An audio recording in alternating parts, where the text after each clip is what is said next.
আগে খালি মেয়ে হয়েছে, ছেলে হয় না, হুজুর পড়িয়ে দিলে ছেলে হবে। সেদিন দিনাজপুরে পেয়েছিলাম একজনকে, হুজুর আমার পর পর 4টা মেয়ে, আমি খুব আশা করে আছি যেন ছেলে হয়, এই আপেলটা পড়িয়ে দেন।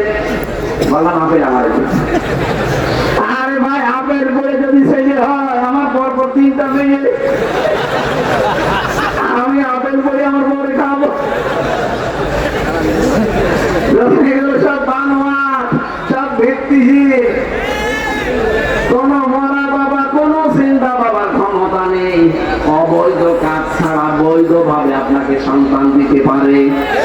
কোন বাবার কাছে গিয়ে যদি বৈধ ভাবে সন্তান কেউ নিয়ে আসতে পারে, এটা যাহা মিথ্যা কথা। হ্যাঁ, সন্তান যদি হয়েও থাকে বুঝবেন এটা অবৈধ ভাবে। কথা বলে না কেন? এখন বহু ভাণ্ড বাবার দ্বারা ভাণ্ড সন্তান দুনিয়ায় আসছে না। আমি ইঙ্গিত দিলাম সাবধান থাকবে। তাহলে শিরকের পয়েন্ট বোঝাচ্ছিলাম যে আল্লাহ যেটা পারে ওটা অন্য কেউ পারে, বিশ্বাস করার নাম কি? আলা লাহুল খালকু ওয়াল আমর, সৃষ্টিটার আইন চলবে তার। সুতরাং এই পৃথিবী সৃষ্টি করেছেন কে? এই প্রমাণ তো পেয়ে গেলে সূরা আরাফের 54 নম্বর আয়াতের মাঝের অংশে আছে। ইনিল হুকমু ইল্লা লিল্লাহ, সূরা ইউসুফ 40 নম্বর আয়াতের মাঝের অংশে আছে। বিধান চলবে কার? সুতরাং আল্লাহর তৈরি করা এই জমিনে আল্লাহর বিধান বাদ দিয়ে যারা মানুষের তৈরি করা আইন কানুন প্রতিষ্ঠা করতে চাচ্ছেন, আপনি শিরক করছেন। আর শিরক করলে মানুষ মুশরিক হয়ে যায়। মুশরিক হলে বিনা হিসাবে বিনা বিচারে জাহান্নামী। এত দলিল তাদের জীবন, তাদের সম্পদ, বিআন্না লাহুমুল জান্নাহ, বিনিময়ে যেটা দিয়ে দিয়েছি তার নাম জান্নাত। এটা বাংলা অর্থ ছিল। এবার আসেন তো বাস্তবে নিয়ে যাই। এই পৃথিবীতে 2টা কাতার আছে আল্লাহর কাছে সবচেয়ে বেশি প্রিয় কাতার। একটা হচ্ছে ইন্নাল্লাহা ইউহিব্বুল্লাযীনা ইউকাতিলুনা ফি সাবিলিহি সাফফান কান্নাহুম বুনিয়ানুম মারসুস। সূরা সফের 4 নম্বর আয়াতে আল্লাহ জানিয়েছেন, অবশ্যই আমি আল্লাহ সবচেয়ে বেশি পছন্দ করি, ভালোবাসি ওই কাতারকে যেই কাতার সীসা গড়া প্রাচীরের মতো ঐক্যবদ্ধ হয়ে আল্লাহর দ্বীন কায়েমের চেষ্টা করে। এই কাতার যদি বাংলাদেশে থাকে, আপনি অবশ্যই সেই কাতারে শামিল হবেন, আল্লাহর প্রিয় ভক্ত হওয়া যাবে। 2 নম্বরে নামাজের যে কাতার, এই কাতারের দিকে আল্লাহ কুদরতের নজর দিয়ে তাকিয়ে থাকে। বলেন সুবহানাল্লাহ।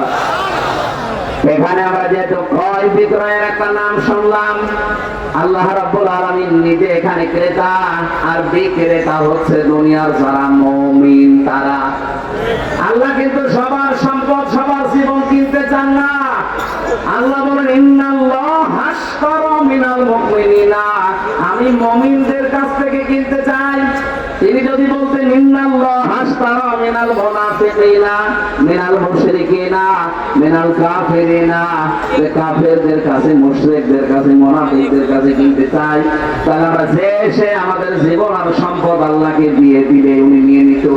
আল্লাহ বলেন না, আমি কিনতে চাই শুধুমাত্র মুমিনের কাছে। কার কাছে? আরো জোরে বলেন।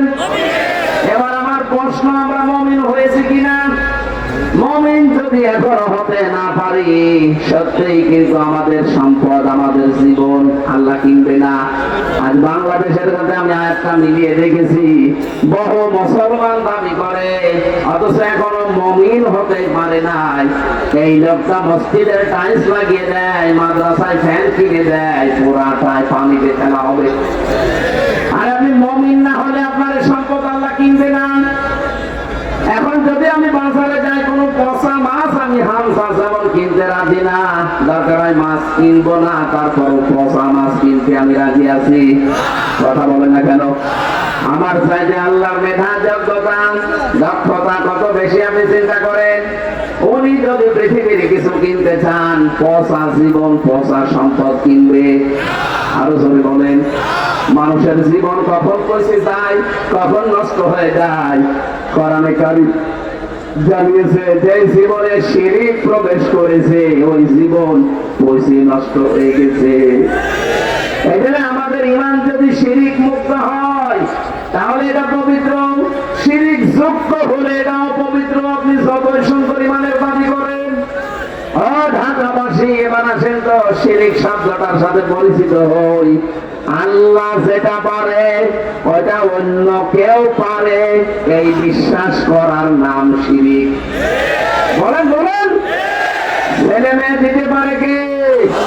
এখনো কুমায়াশা ইয়াহাবু লিমান ইয়াশাউ ইনাথা ইলা আখির আয়াত। এই আয়াতের প্রমাণ হচ্ছে ছেলে মেয়ে দেওয়ার দায়িত্ব কার?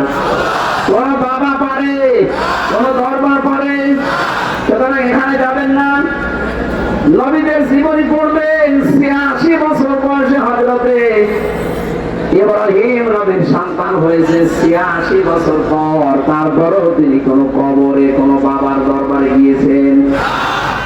নবী মানুষ যদি ৮৬ বছর দোয়া করে তারপরে সন্তান হয়, আপনার তো ৮৬ বছর না ৬ বছরও পার হয়নি, আপনি পাগল হয়ে গেছেন।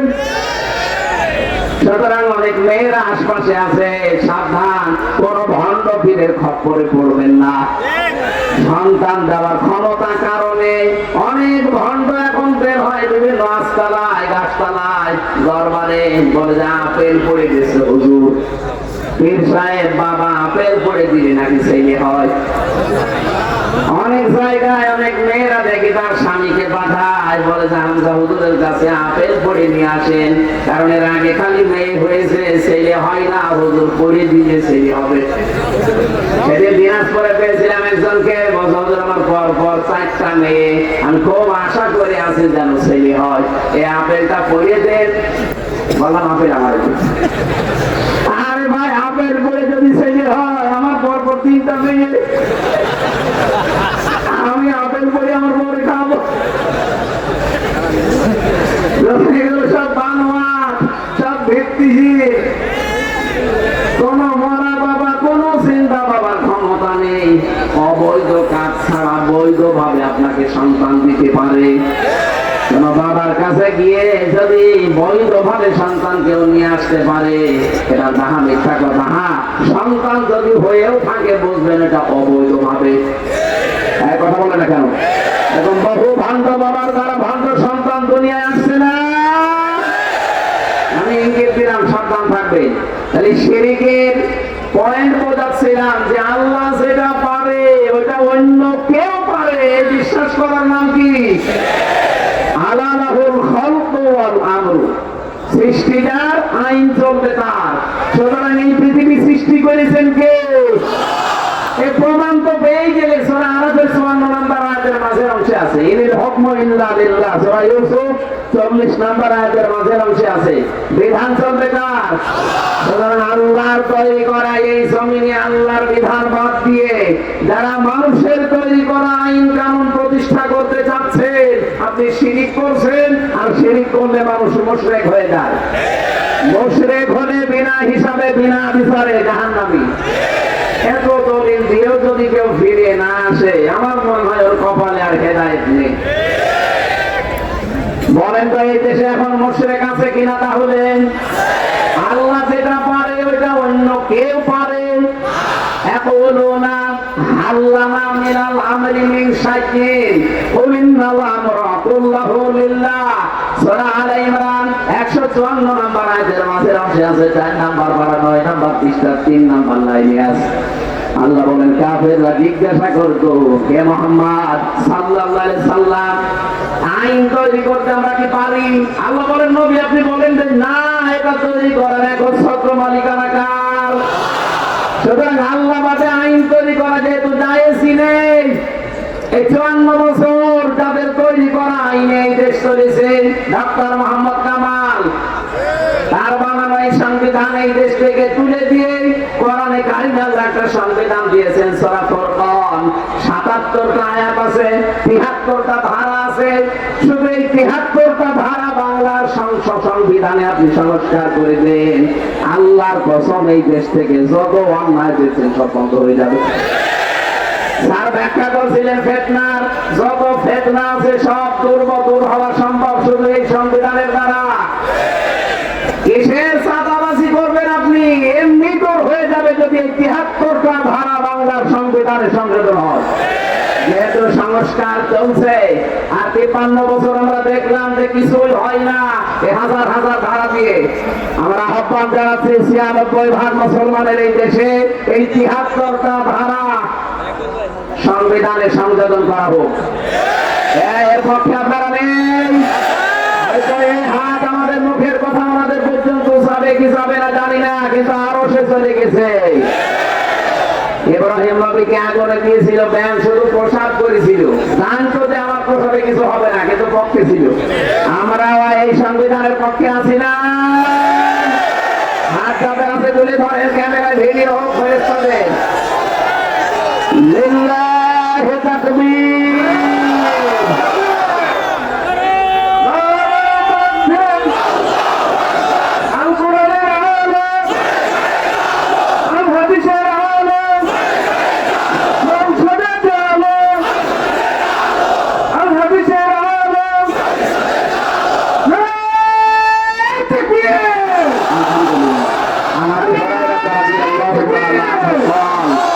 قال النبي صلى الله عليه وسلم من مات ولم يغزو ولم يحدث به نفسه مات على شعبة من النفاق।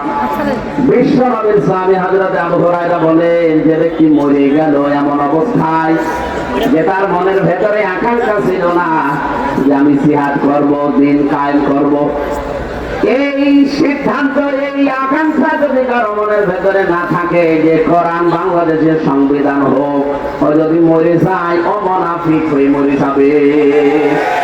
সুতরাং আমরা মুনাফিক থেকে বাঁচতে চাই না। আরো জোরে বলেন। তাহলে আমার পয়েন্টে এসেছে, আল্লাহ পাক ছাড়া আইন যেহেতু কেউ বানাতে পারে না, সুতরাং আল্লাহর আইন বাদ দিয়ে মানুষের তৈরি করা আইন এই দেশে আমরা কায়েম হতে দেব। বলেন দেব? চেষ্টা করে যাব আমরা মরণ পর্যন্ত। কায়েম হলে কোরআনের আয়াত ভালো, না হলো আমাদের কোনো লস নেই। আমাদের জীবনের শেষ দিন বেতন আছে, জান্নাত। কথা বলেন না কেন? সুতরাং জীবনের শেষ দিন পর্যন্ত একটা কাজ করে যাওয়া লাগবে। 500 ফরজ আছে কোরআনের ভেতরে, এটা 1 নাম্বার ফরজ। আনাকিমুদ্দিন ওয়ালা তাতাফাররাকু ফি, দ্বীন কায়েম করো, এ বিষয়ে কোনো ফতোয়াবাজি করবে না, কোনো মতপার্থক্য এখানে চলবে না। সুতরাং যে যে জায়গায় কাজ করছেন, তাবলীগ করেন, পীরগিরি করেন, জিহাদ করেন, যাই করেন করেন, দায়িত্বে আপনার জীবনে এইটা নেওয়া লাগবে যে আমি এই দেশে আল্লাহর কোরআনের রাজ কায়েম দেখতে চাই। এখানে কোনো ফতোয়াবাজি চলবে না ইনশাআল্লাহ।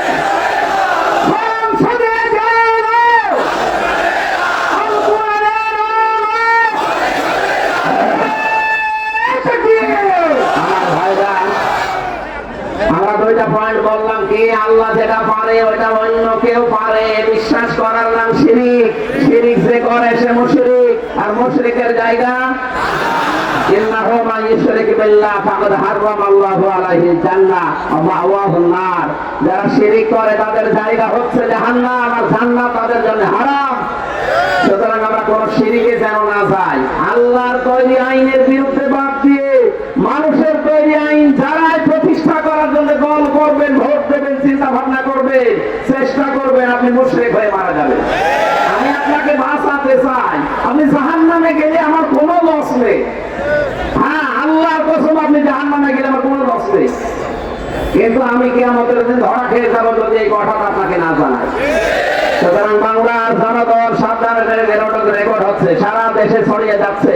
সবাইকে আমি আহ্বান জানাচ্ছি, আল্লাহর তৈরি করা আইন বাদ দিয়ে মানুষের তৈরি করা আইনের পেছনে থেকে তার জন্য শ্রম দিলে, সময় দিলে, দল করলে, ভোট করলে, রাজনীতি করলে আপনি জাহান্নামে যাচ্ছেন, আমি দেখতে পাচ্ছি। এরপরে মাটিটা আপনার বিবেকের উপরে, আর বিবেক অনুযায়ী যদি কাজ না করে আপনার উপরে ভুল চাপিয়ে দেবেন কে? দলিল কোথায় আছে? সূরা ইউনূস 11 নম্বর পারা 19 নম্বর পৃষ্ঠা 4 নম্বর লাইনের 100 নম্বর আয়াতের শেষের দিকে আছে। এত দলিল দিয়েও যদি কারো মন খারাপ হয়, আমার মনে হয় ওটা একটা টাকা বুঝে আবু জেহেল তো খারাপ ছিল না। 2 নম্বরে আমওয়ালাহু, আল্লাহ মাল কিনতে চান। মাল মানে আবুল মাল না, যেটা এই যে গতবার গেল কামাল, এই মাল না। মালের ব্যাখ্যা পেয়েছি আমি 4টা। আমার আজকের অনুষ্ঠান গাজীপুরে, ওইটা আসল মাহফিল ছিল। এইটা আপনারা দায়িত্বশীল যারা আছে এদেরকে ধরে জোর করে নিয়েছে। এমনি স্যারেরা 3টা বছরে আমার ফাঁসির কন্ডেম ছেড়ে খাবার খেয়ে না খেয়ে আমার শরীরটা শেষ করে দিয়েছে। 14 রকমের অসুখ আমার শরীরে। এরপরে রাত জাগা নিষেধ, ডাক্তাররা বারবার বলছে রাত 10টার ভেতরে ঘুমিয়ে পড়বেন, কিন্তু এখনই 9টা 10 বেজে গেছে। আমার মনে হয় এখন চালানো ঠিক হবে না। এই আয়াতে এখনো লক্ষ লক্ষ কথা আছে। আগামীতে আবার কোনো জায়গায় আসলে আবার বলিয়েন, ওই মাহফিলে এখনো লক্ষাধিক মানুষ বসে আছে ভাই, ওখানে 9টায় ওঠার কথা, অলরেডি 9টা 10 বাজে। আমি আর চালাতে পারছি না, বারবার এই যে পেছন থেকে আওয়াজ আসছে, দেখতে পাচ্ছেন না? আগামীতে আসলে আবার কথা বলবো ইনশাল্লাহ। আমি তো মোনাজাত করে দিলাম, আল্লাহুম্মা আমিন। লা হাওলা ওয়ালা কুওয়াতা ইল্লা বিল্লাহিল আলিয়্যিল আযীম। আল্লাহ তাআলা যেভাবে আরম্ভ করেছিলাম, ঘন্টার পরে ঘন্টা বলল তোমার বান্দা বান্দীরা চলে যেত না। অল্প সময় যে কথাগুলো বুঝিয়েছি আমল করার তৌফিক দাও। ইসলামী সমাজ কল্যাণ ট্রাস্ট কিয়ামত পর্যন্ত তুমি কায়েম করে নাও। কয়েকদিন আগে আমি পাবনা দারুল আমান ট্রাস্টের ময়দানে গিয়েছিলাম। মরহুম শহীদ আল্লামা আব্দুস সুবহান রহমাতুল্লাহ আলাইহির কবরের কাছে রব্বুল আলামিন ওই ট্রাস্টের সাথে এই ট্রাস্টকে কবুল করে নাও। যত মানুষ আমরা এসেছি আমাদেরকে মেহেরবানি করে এই কোরআনের উপরে প্র্যাকটিক্যাল লাইফ সেট করে দাও। তখন কার কাছে আজরাইল চলে আসে জানি না, আজরাইল আসলেই যেন পড়তে পারি লা ইলাহা ইল্লাল্লাহু মুহাম্মাদুর রাসূলুল্লাহ। আমি জেলখানায় বসে মেয়েদের জীবনের উপরে দাম্পত্য জীবনে একটা বই লিখেছিলাম, এই যে এখানে আছে। আমি